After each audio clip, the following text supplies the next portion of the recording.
Halo semuanya, perkenalkan nama saya Jessica Melisa Hermina, mahasiswi Fakultas Ekonomi Program Studi D3 Akuntansi Universitas Sriwijaya tahun 2019. Di sini saya akan memberikan beberapa penjelasan tentang hukum kepailitan. Pengertian hukum kepailitan.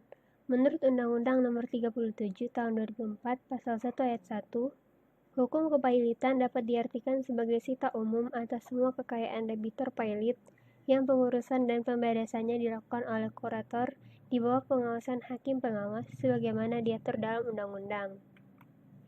Pengertian hukum kepailitan menurut para ahli. Menurut Memori van Tollijing, kepailitan adalah suatu penistaan berdasarkan hukum atas seluruh harta kekayaan si berutang atau debitor guna kepentingannya bersama para yang mengutangkan atau kreditor. Menurut Fred B.G. Tumbuhan, kepailitan adalah sita umum yang mencakup keseluruhan kekayaan debitor untuk kepentingan semua kreditornya. Sedangkan menurut Kartono, kepailitan adalah suatu sitaan dan eksekusi atas seluruh kekayaan si debitor atau orang yang berutang untuk kepentingan semua kreditor-kreditornya atau orang yang berpiutang bersama-sama yang pada waktu si debitor dinyatakan pailit mempunyai piutang dan untuk jumlah piutang yang masing-masing kreditor miliki pada saat itu. Menurut H.M.N. Purwosudjipto, kepailitan adalah segala sesuatu yang berhubungan dengan pailit. Pailit itu sendiri adalah suatu keadaan berhenti membayar utang-utangnya, dan dalam kepailitan ini terkandung adanya sifat penyitaan umum atas seluruh kekayaan debitor untuk kekayaan semua kreditor yang bersangkutan yang dilakukan dengan pengawasan pemerintah. Syarat syah hukum kepailitan. Menurut ketentuan pasal 2 ayat 1 Undang-Undang Nomor 37 Tahun 2004 ini, menyimpulkan bahwa permohonan pernyataan pailit terhadap seorang debitor hanya dapat diajukan apabila memenuhi syarat-syarat sebagai berikut. Debitor terhadap siapa permohonan itu diajukan harus paling sedikit mempunyai 2 kreditor atau dengan kata lain harus memiliki lebih dari 1 kreditor. Debitor tidak membayar sedikitnya 1 utang kepada salah satu kreditornya. Utang yang tidak dibayar itu harus telah jatuh waktu dan telah dapat ditagih. Yang dapat dinyatakan pailit adalah orang perorangan, perserikatan-perserikatan dan perkumpulan-perkumpulan yang tidak berbadan hukum lainnya, perseroan-perseroan, perkumpulan-perkumpulan, dan yayasan berbadan hukum, serta harta peninggalan. Permohonan pailit bisa atas permohonan 1 atau lebih kreditornya. Pihak-pihak dalam kepailitan. Yang pertama ada debitor. Pasal 1 ayat 3 Undang-Undang Nomor 37 Tahun 2004 menentukan bahwa debitor adalah orang yang mempunyai utang karena perjanjian atau undang-undang yang pelunasannya dapat ditagih di muka pengadilan. Debitor ini dapat bersifat perseorangan maupun badan hukum seperti perseroan terbatas atau yayasan atau asosiasi maupun perkongsian atau partner. Kemudian, apabila pihak yang mengajukan pailit adalah debitor dan kemudian oleh hakim pengadilan niaga permohonan tersebut dikabulkan, pemohon pailit tersebut berubah menjadi debitor pailit. Pihak dalam kepailitan yang kedua yaitu kreditor. Pasal 1 ayat 2 Undang-Undang Nomor 37 Tahun 2004 menentukan kreditor adalah orang yang mempunyai piutang karena perjanjian atau undang-undang yang dapat ditagih di muka pengadilan. Kreditor dalam perkara kepailitan dan PKPU terbagi menjadi 3 tingkatan, yaitu kreditor konkuren atau kreditor bersaing adalah kreditor yang tidak mempunyai keistimewaan sehingga kedudukannya satu sama lain sama. Kemudian kreditor separatis, kreditor yang dapat melaksanakan haknya seolah-olah tidak terjadi kepailitan, termasuk kreditor seperti misalnya pemegang gadai, pemegang jaminan fidusia, hak tanggungan, hipotek, agunan kebendaan lainnya.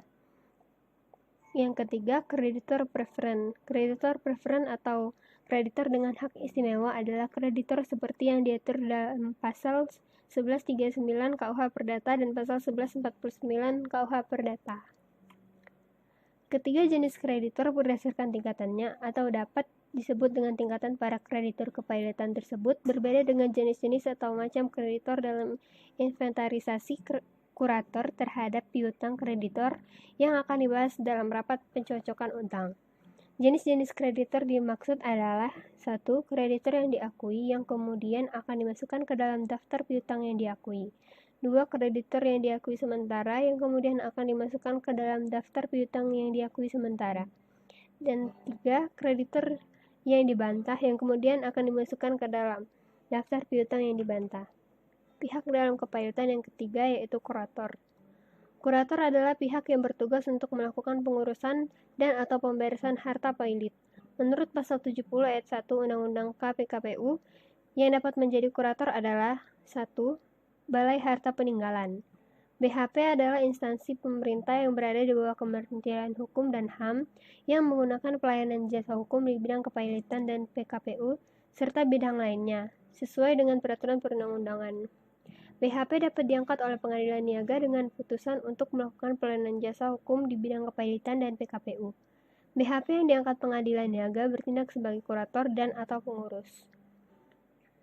2. Kurator lainnya dengan kriteria orang perorangan yang berdomisili di Indonesia memiliki keahlian khusus yang dibutuhkan dalam rangka mengurus dan atau membereskan harta pailit serta terdaftar pada kementerian yang lingkup tugas dan tanggung jawabnya di bidang hukum dan peraturan perundang-undangan atau Departemen Hukum dan HAM. Pihak dalam kepailitan yang keempat yaitu hakim pengawas. Tugas hakim pengawas sebagaimana disebutkan dalam pasal 65 Undang-Undang KPKPU adalah mengawasi pengurusan dan pemberesan harta pailit. Keberadaan hakim pengawas ini mutlak dalam penyelesaian kepailitan karena seperti diatur dalam pasal 56 Undang-Undang KPKPU yang sama dengan ketentuan pasal 64 Felisman Ferrodeni atau yang tidak dicabut atau diubah Undang-Undang Nomor 4 Tahun 1998 tentang Kepailitan dan PKPU. Pengadilan wajib mendengar pendapat hakim pengawas sebelum mengambil suatu keputusan mengenai pengurusan atau pemberesan harta pailit. Dengan disebutkan wajib, berarti menunjukkan pentingnya eksistensi hakim pengawas yang ditunjuk oleh pengadilan untuk mengemban tugas tersebut. Pihak dalam kepailitan yang kelima yaitu advokat atau pengacara. Advokat adalah pengacara atau ahli hukum yang berwenang bertindak sebagai penasehat atau pembela perkara dalam pengadilan. Dalam pengajuan permohonan perkara kepailitan, diharuskan menggunakan jasa advokat atau pengacara sebagaimana disebutkan dalam pasal 7 Undang-Undang KPKPU. Permohonan sebagaimana dimaksud dalam pasal 6, pasal 10, pasal 11, pasal 12, pasal 43, pasal 56, pasal 57, pasal 58, pasal 68, pasal 161, pasal 171, pasal 207 dan pasal 212 harus diajukan oleh seorang advokat.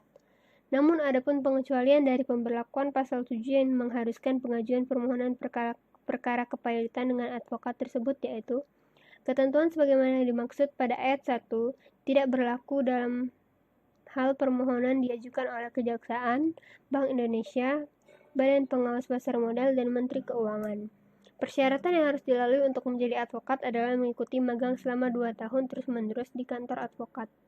Calon advokat yang hendak menjalani magang wajib mengajukan permohonan magang kepada kantor advokat yang memenuhi syarat tersebut dalam pasal 1 dengan syarat-syarat sebagai berikut, yaitu warga negara Indonesia, bertempat tinggal di Indonesia, tidak berstatus sebagai pegawai negeri atau pejabat negara, lulusan pendidikan tinggi hukum sebagaimana dimaksud dalam pasal 2 ayat 1 Undang-Undang Nomor 18 Tahun 2003 tentang advokat dalam Undang-Undang Advokat, serta telah mengikuti pendidikan khusus profesi advokat yang diselenggarakan oleh Peradi dan telah lulus ujian advokat. Pasal 5 Peraturan Perhimpunan Advokat Indonesia Nomor 1 Tahun 2006 tentang pelaksanaan magang untuk calon advokat.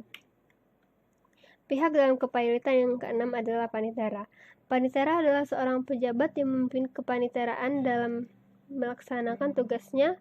Panitera dibantu oleh seorang wakil panitera, beberapa panitera muda, beberapa panitera pengganti, dan beberapa jurusita.